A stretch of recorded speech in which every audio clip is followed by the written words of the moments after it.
Today I want to talk about some essential accessories for the Dirtywave M8 tracker. But they're not just for the Dirtywave M8 tracker. You can use them with any electronic music box you may own. But they are essential, I think, for the M8 tracker, especially for those of us who like to play live shows. This may be the most useful item of them all. This is a ground loop isolator. Essentially what a ground loop isolator does is it breaks an unwanted current loop inside your electronics. What this will do is get rid of all those annoying hums that you may experience.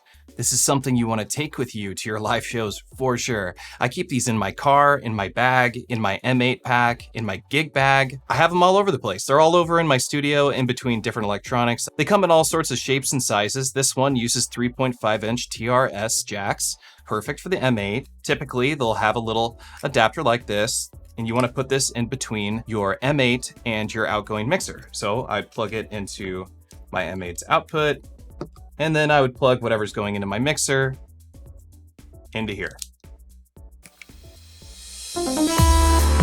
As you can hear, it hasn't done anything nasty to my audio, even though some ground loop isolators can be responsible for removing some of your signal or making your signal a little bit weaker.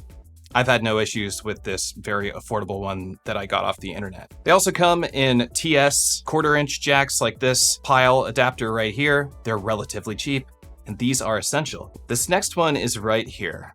This is called the RK-TRS-X. And what it is a little MIDI dongle that has A and B TRS jacks on it, allowing you to use a simple TRS cable as your MIDI adapter for any device. I have both a ground loop isolator and a RetroKits TRS-X adapter inside my little M8 gig bag. I keep an extra one just in case I need it. This is the last piece of kit for your M8. This is the Denki Odo OMX27. What the OMX27 has that makes it so special with the M8 is it has this macro in it. On the OMX27, you have this cute little screen, and if I scroll over, you'll see this section called MCRO, and what it stands for is macro. And if you press down on it, you're able to switch it over to M8, which is what I have it currently selected on. Now I double press this to go into my macro. Now watch. You're gonna see mutes pop up. So I'm muting the channels on the M8. I can hit this and it will unmute all the channels. We have solos, so I can solo channels, and I can also hit this key and it will unsolo all the channels. If I press this key, it will take me to my mixer screen, and pressing this key will create a snapshot of your project. Just like function no, function yes in the Electron workflow, same thing happens in the M8. It'll take a snapshot of where you are in your project.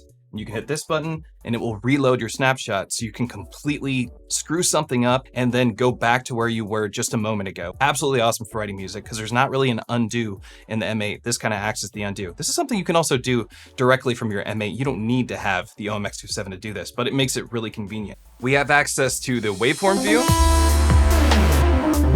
Always cool to look at.